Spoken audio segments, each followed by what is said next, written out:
Primeira pergunta é a treta do relatório, que enfiou os ministros em cima do relatório. Os ministros já deram uma volta ali. Deram piti. Tá certo de colocar no... Mais ou menos, CPI né? do crime organizado. Olha, a CPI, né, Emílio, ela não chegou ao seu fim porque não deixaram. Sim. Então, a gente tem que entender que a gente está tratando aqui de uma CPI que foi amputada. Ela foi abortada no meio do caminho. Então, nem tudo o que estava sendo investigado, a caminho de ser investigado, pôde ser concluído. Então, eles lidaram ali com o material que eles tinham. Essa imputação de crime de responsabilidade, etc., ela é frágil, né? Eu acho que a única coisa ali mais robusta é a do Gonê, porque o Gonê realmente prevaricou. O Gonê. Prevaricar é você ter a função de agente público de fazer alguma coisa e não faz nada. Fingiu de morto. Aliás, ele faz isso muito bem, né? Tem feito isso muito bem. Não faz nada. E aqui o ponto é que, veja, por exemplo, a gente tem informação de que a PGR, o Gonê, sabia... Pra gente, até por causa do Vorcaro, rapidamente, sabia que o inquérito do Vorcaro estava sendo vazado para ele. Isso foi informado pela Polícia Federal para o Gonê e ele não fez nada. Isso desde novembro de 25. Pô, então isso é prevaricar. Exato. Ele saber que ministros estão cometendo ilícitos também e não fiscalizar é prevaricar. Porque, veja, o Emílio, é claro que a gente tem muito caminho ainda a concluir que os ministros cometeram crimes comuns, ou que alguns cometeram crimes comuns, né? Porque a CPI imputou crime de responsabilidade, porque o crime de responsabilidade é aquilo que vai para o Senado e gera o impeachment. Isso. Então foi uma estratégia. Isso. Mas a gente tem ainda... Uma estratégia fraca. Uma estratégia fraca. Mas é o que eles tinham na mão. Eu acho que eles pegaram o que tinham na mão e tocaram adiante. Eles têm direito de fazer isso, Emílio. Pode ser frágil, pode ser ruim, os ministros podem gostar ou não, eles respondam dentro do debate público. Então, e não com ameaça. Sim, mas a intenção de fazer isso foi olhar a pesquisa, saber que a instituição está meio cambaleante, usar isso politicamente, porque é ano de eleição, e tentar se colar, colou. Pode ser, né? Pode ser, e é provável que isso também seja um elemento, mas isso também não é um elemento que degrade, vamos dizer assim, o resultado da CPI, porque é que nem televisão, Emílio. A audiência, ela faz parte do jogo. Então, ninguém pode acusar o outro e falar assim, pô, mas você está pensando na audiência? Tô também. Perfeito. Você chega e fala assim, você é advogado só porque você pensa na justiça? Então faz tudo de graça. Não, eu penso também na justiça. É um negócio. Mas faz parte do jogo. Mas a torcida gosta da virtude, gosta de quem é o mais virtuoso, bonzinho. Quem vai salvar a democracia. Sim. O papo é esse hoje em dia. Quem é o bonzinho. Quem é o bonzinho da parada. Agora, olha só, não dá pra gente dizer que foi só por uma questão eleitoral que essa CPI do crime organizado chegou em ministros. Olha só, a gente tem hoje como um fato, não como um indício, que o ministro Toffoli participou da cadeia societária de um resort, ou seja, ele foi sócio de um resort que tinha um cassino clandestino com um blackjack oferecido para criança. Isso está errado, isso é ilícito. É um fato. A gente tem como fato que o ministro Moraes conversou no dia da prisão do Vorcaro com o Vorcaro. A Anatel informou que o telefone que recebeu a mensagem do Vorcaro era do STF. E a imprensa fez um trabalho interessante que foi pegar e falar assim, deixa eu descobrir então qual é esse número. Esse aqui, poxa, curiosamente esse número era o número que o ministro Moraes conversava com a gente, com os jornalistas. Portanto, é um fato que o ministro Moraes trocou mensagens, ou que o Vorcaro trocou mensagens. Num momento decisivo. Num momento decisivo, recebendo uma mensagem no dia da sua prisão, conseguiu bloquear. Portanto, nós temos sim indícios suficientes de que o Gonê deveria investigar os ministros. Essa é a função dele. E que a CPI do crime organizado deveria seguir adiante. Ela não seguiu. Foi abortada. Porque chegou... E todas as outras que a gente já viu. Tivemos o Titanic 1, Titanic 2, Titanic 3, Titanic 4. Claro. Quando chega num determinado momento em que ele encontra um iceberg, ela volta para trás. O iceberg... Qual é o limite da delação? Então, mas a gente já sabe... iceberg de toga. Então, mas o problema é como é que vai se resolver isso? Aliás, a própria CPMI do INSS, né, foi também abortada pelo STF quando correu o risco de chegar em ministros. Não tinha a ver com o INSS, tinha a ver com os consignados que iam resultar em alcançar o Banco Master, que resultariam provavelmente em alcançar ministros. Então é sempre uma blindagem deles. Mas temos sim elementos concretos para que esses ministros sejam investigados, Emílio. E isso aqui é muito ruim. A gente tem esses elementos, a imprensa está fazendo o seu trabalho, a imprensa está estimulando as pessoas a buscarem que isso siga adiante, seja investigado, mas nós não temos as autoridades. Você falou, o que fazer com isso? Semana passada eu escrevi até um artigo dizendo o seguinte, que uma democracia ela funciona com a imprensa livre e com autoridades com autonomia. Né? Autoridades livres também. Portanto, uma é a gasolina. Eu até comparei isso. Falei assim, a gasolina é a imprensa. O carro são as autoridades. Não dá para você ter só a gasolina sem o carro, e nem o carro sem a gasolina. A gasolina está aí. O carro é que não existe. A gente tem hoje o Gonê, que deveria fiscalizar ministros, sendo iniciado junto dos ministros, de tão parça que ele é. Então, mas por que chegou a isso? A imprensa deixou, a sociedade deixou. Chegou a isso, Emílio, na minha leitura, porque esse caso não começou agora. Né? Você deixa aquela história do cachorro, você deixa o cachorro morder tua mulher, ela vai, no dia seguinte morde o filho, no dia seguinte morde o vizinho, daqui a pouco morde você. Então a gente está 7 anos com o STF protagonista do país. Essa história começou, aliás, eu fui o primeiro advogado do inquérito das fake news, com o caso da Cruzoé, e posso dizer que tudo que a gente está vendo agora de legalidade... É isso aí. Começou lá. A origem é lá. Lá estava errado. É isso aí. Mas todo mundo ficou quieto. Só que deixaram gostar do jogo. Exatamente. Aquilo então, não é comigo, né? É isso. A mesma não, e pior, a imprensa que lá atrás ficou quieta, ou a grande imprensa, vamos dizer assim, ela fez parte do jogo, porque enquanto o STF agiu politicamente, agora a gente está falando de corrupção, possivelmente corrupção. Aí eles estão preocupados. Mas quando era político, o STF estava agindo ilegalmente por questões políticas, para perseguir a direita, para perseguir o bolsonarismo. Vamos aqui falar a verdade, porque é essa. O bolsonarismo era um risco na visão do STF, porque o bolsonarismo era capaz, a direita bolsonarista era muito forte nas urnas e etc. Eles tinham receio de perder essa parceria com o governo.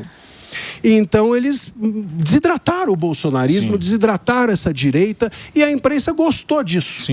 Até que percebeu que o monstro ficou maior que a própria imprensa. É isso aí. E agora está tentando fazer com que o STF volte para a casinha. Não vai voltar fácil assim. Até ontem estava aplaudindo. O gigante ficou muito grande, André, né? Muito grande. E por que você acha Qual que... você acha que foi... Já pergunta do Gordão. Qual você acha que foi... Não é só para não sair desse assunto. Eu também não sei, não. Qual você acha que foi o erro do bolsonarismo? Onde você acha que o bolsonarismo errou? Porque muita gente fala, o bolsonarismo também é Bolsonaro, também é Bolsonaro. Falava demais. Entendeu? Onde teve por que o bolsonarismo? Porque o bolsonarismo ele quebrou uma regra que foi 30 anos do PT, o caramba. E tem muito anti-PT também. Mesmo nessa eleição vai ter muito anti-PT. Mas não virou, né? Onde você acha que errou? Talvez o bolsonarismo tenha errado em não perceber que estava em curso um golpe contra ele, bolsonarismo. Por parte das instituições. Por parte, inclusive, do STF. Porque o STF acusou de golpe, mas o golpe foi dado pelo STF. Quando você não permite que uma certa corrente política siga adiante, eu possa dizer, eu possa falar, né? As pessoas foram presas. A gente está... Veja, na semana passada, anterior, o Moraes deu uma decisão mandando prender um cara porque doou R$500. Sim. Pois é. Pix, um absurdo, né? Um senhor de 71 anos, preso por 14 anos, porque doou um Pix de R$500. Se você fizer a conta dos R$500 por 14 anos, dá um ano para cada R$35. Imagina só. A gente fala de um ministro que está sendo questionado por um contrato de 129 milhões de reais. Então, esse tipo... Então, mas o povo vê essa injustiça, mas parece que nada acontece. Mas não dá para fazer nada. E por isso, porque nós temos um STF com muito músculo. Emílio, o STF passou na academia se marombando 7 anos. Criaram força, né? Criaram estrutura. Força. Mas não só o STF, o Senado também, né? Os acordos do Alcolumbre, né? Pra gaveta passar lá. Um rabo preso ali. Todo mundo tem um rabo preso. E outra coisa, só para concluir em relação a isso: os indicados, quem indicou o Gonê para a PGR? Foi o próprio Lula. Não foi? Eu estou equivocado? E o Senado reconduziu o Gonê agora no passado. Então, meus amigos, como é que faz uma coisa que envolve... Então, mas aí... Tá tudo em casa. É rabo preso ou é interesse? Do Senado? É. Eu acho que os dois. Os dois. Porque a gente também fala, então tem rabo preso, mas também tem interesse, né? Lógico, dinheiro. A gente tem uma parcela de senadores, hoje tem rabo preso. Tem outra parcela que está interessado. Tem senador que não sabe nem o que está acontecendo, Emílio. O cara fala assim, censura? Aí você conversa com o senador e fala, censura? Mas como assim? Né? O cara tá só preocupado lá com a base dele, com o dinheiro. A verba, né? Grana, entendeu? Então é um problema sério. Tem uma ignorância também muito grande em alguns parlamentares. Um alinhamento completo em relação à realidade. E a gente tem uma esperança no próximo Senado. E a gente já começa a ver a movimentação. Hoje, essa reação, Emílio, do Gilmar, do Toffoli, dizendo que vão tornar inelegível o Alessandro Vieira, essa movimentação hoje do Gilmar de querer abrir uma ação contra o Alessandro Vieira, essa ação que está agora com o Moraes para limitar CPIs e CPMIs, isso daí não é um recado para esse Senado.